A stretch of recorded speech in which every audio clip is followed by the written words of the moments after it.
बात है 10 अप्रैल 1912 की।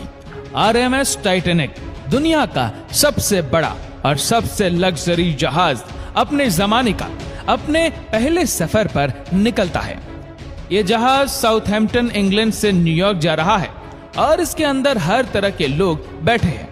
बड़े बड़े इंडस्ट्रियलिस्ट और एक्टर से लेकर इमिग्रेंट तक जो अमेरिका जा रहे हैं एक बेहतर जिंदगी की तलाश में। इस जहाज की कमान संभाले है 62 साल के senior captain Edward John Smith. Passengers में, पब्लिक में और मीडिया में बहुत एक्साइटमेंट है इस टाइटैनिक जहाज को लेकर। ना सिर्फ ये दुनिया की सबसे बड़ी शिप है, लंबाई 269 मीटर और 50 मीटर से भी ज्यादा ऊंची। उस जमाने में शिप को बनाने की कॉस्ट पड़ी थी $7.5 मिलियन। इस जहाज को अनसिंकेबल माना जाता था। ये एक ऐसी शिप है जो कभी डूब ही नहीं सकती क्योंकि ये पूरी तरह से सेफ थी। व्हाइट स्टार लाइन उस कंपनी का नाम है जिसने टाइटैनिक जहाज को बनाया था। इस कंपनी के वाइस प्रेसिडेंट इतने कॉन्फिडेंट थे इस चीज को लेकर, उन्होंने पब्लिक के सामने आकर ओपनली कहा था कि यह जहाज अनसिंकेबल है। लेकिन अपने पहले सफर पर रवाना होने के सिर्फ 2 ही दिन बाद 12 अप्रैल 1912 को टाइटैनिक को अपनी पहली आइस वार्निंग मिलने लग जाती है। जिस अटलांटिक ओशन पर तैर कर यह टाइटैनिक अमेरिका की ओर बढ़ रहा है वहां पर आइस मौजूद है, बड़े बड़े बर्फ के पहाड़ मौजूद है।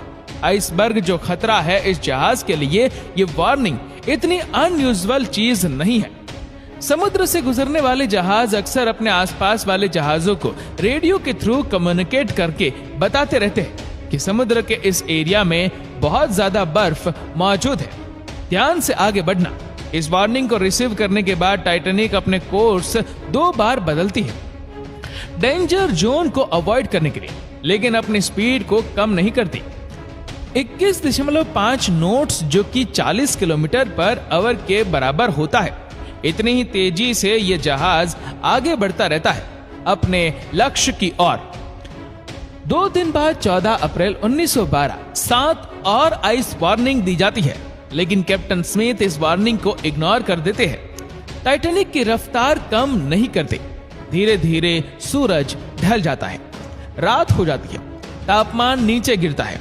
इस 14 अप्रैल की रात के बारे में खास बात यह है कि चांद बाहर नहीं आया था। बिना मून के कोई मूनलाइट नहीं थी तो विजिबिलिटी बहुत कम थी। इस रात को जहाज के ऊपर एक क्रोज नेस्ट होता है, एक छोटा सा प्लेटफॉर्म जो काफी हाइट पर होता है जिसे लुकआउट पॉइंट कहा जाता है। यहाँ पर हमेशा किसी को बिठा कर रखा जाता है ताकि